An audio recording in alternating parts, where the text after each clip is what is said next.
एक महत्त्वाची बातमी आहे मोन्था चक्रीवादळासंदर्भात। मोन्था चक्रीवादळ ओडिशाच्या किनाऱ्यावर धडकलेला आहे। ओडिशा किनारपट्टीवर वेगाने वारे वाहिलेले आहे। ओडिशाच्या किनारपट्टीवर सतर्कतेचा इशारा देण्यात आलेला आहे।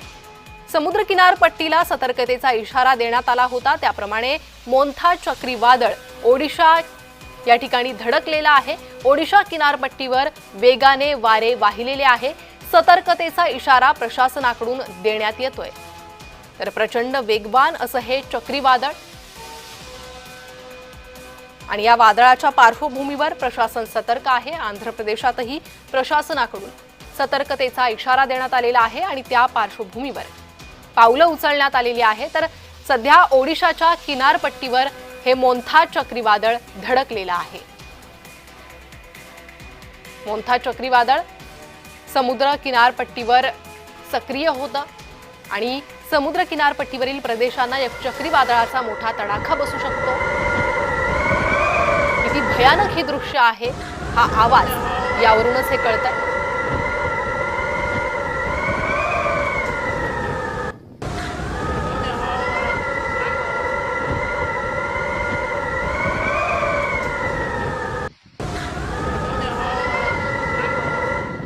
अधिक माहिती या संदर्भात घेणार आहोत। माझे सहकारी प्रशांत सागवेकर सध्या माझ्यासोबत जोडले गेले आहे। प्रशांत सर, आपण पाहतोय हा व्हिडिओ, किती भयानक असा हा आवाज आणि या वाऱ्याचा वेग। मोन्था चक्रीवादळ आंध्र प्रदेशच्या किनाऱ्याला धडकलेलं आहे आणि ते आता ओडिशाच्या दिशेने सरकलंय। जर आपण विचार केला तिकडच्या संपूर्ण भागाचा, तर जवळजवळ 15 जिल्ह्यातलं जनजीवन या चक्रीवादळामुळे विस्कळीत झालेलं आहे। या वादळामध्ये एका महिलेला आपला जीव गमवावा लागला आहे। 2 जण गंभीर जखमी आहेत। हवामान खात्याच्या माहितीनं जर आपण बघितली, हवामान खात्यानं दिलेली, तर हे वादळ हळूहळू कमजोर होतोय म्हणा किंवा ते तेवढा प्रभाव करू शकणार नाही, पण आत्ता जो त्याचा प्रभाव आहे हा मोठा आहे। राज्य सरकारनं प्रभावित भागांमध्ये या वादळाच्या अलर्ट जारी केलेले आहेत।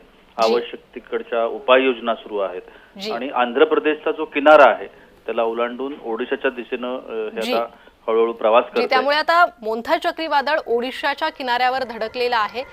धन्यवाद या सविस्तर माहितीसाठी।